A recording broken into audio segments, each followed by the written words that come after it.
तो जब वो ब्राह्मण राजा अज के दरबार से खाली हाथ वापस लौटे तो इस कारण राजा अज बहुत ही ज़्यादा चिंतित और उदास हो गए।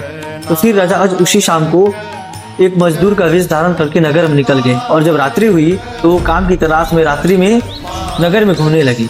तो जब वो नगर में घूम रहे थे तब उन्होंने देखा कि एक लोहार के यहाँ दुकान खुला हुआ है और उसके दुकान पे काम चल रहा है। तो राजा अज क्या किए, उस लोहार की दुकान पे गए और उससे बिना आग्रह करके उसकी दुकान पे काम पे लग गए। पूरे रात हथौड़े से लोहे के काम करने के बाद जब सुबह हुई तो वो लोहार ने राजा अज को पूरी रात की कमाई 1 टक्का दिया। तो जब वो लोहार ने राजा अज को 1 टक्का दिया तो राजा अज ने वो 1 टक्का लेकर ब्राह्मण के घर गए। तो जब वो ब्राह्मण के घर गए तो संयोगवश उस समय ब्राह्मण घर पे नहीं थे, सिर्फ उनकी पत्नी थी। तो राजा ने उनकी पत्नी को वह 1 टक्का देकर कहा कि कह दीजिएगा कि यह महाराज ने 1 रुपया भिजवाया है और यह जो पैसा है ये महाराज ने स्वयं कमा के उनको भेजा है। तो जब वो ब्राह्मण घर पे आए तो उनकी पत्नी ने उनसे पूरी बात बताई। जब वो ब्राह्मण ये पूरी बात सुने तो गुस्सा हो गया और वो क्या किया, पैसा लेकर जमीन पर फेंक दी। तो वो ब्राह्मण जैसे ही पैसे को जमीन पर फेंके तब तक वो जहाँ पैसा फेंके थे वहीं पे एक गड्ढा हो गया। तो जब गड्ढा हुआ तो वो ब्राह्मण उस गड्ढे को खोदे।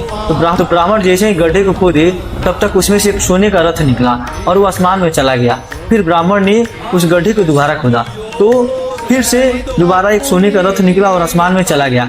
ऐसे करते करते उसमें से 9 सोने के रथ निकले और 9 आसमान में चले गए। जब 10वीं बार वो ब्राह्मण ने उस गड्ढे को खोदा तो फिर से उसमें से एक सोने का रथ निकला, लेकिन इस बार उस सोने के रथ पर एक बालक विराजमान था। तो जब वह रथ निकला तो आके वो पृथ्वी पे रुक गया। जब वो रथ पृथ्वी पे रुका तो आकाशवाणी हुई कि हे ब्राह्मण, यह जो बालक है राजा अज का पुत्र है, अतः आप इस बालक को ले जाके राजा अज को दे दीजिए। तो ब्राह्मण जो है उस बालक को राजा अज के पास लेके गए और उन्होंने पूरी बात बताई और वो क्या किए, उस बालक को राजा अज को दे दिया। फिर राजा अज जी ने उस बालक का नाम राजा दशरथ रखा। तो ऐसे हुई थी राजा दशरथ जी की उत्पत्ति।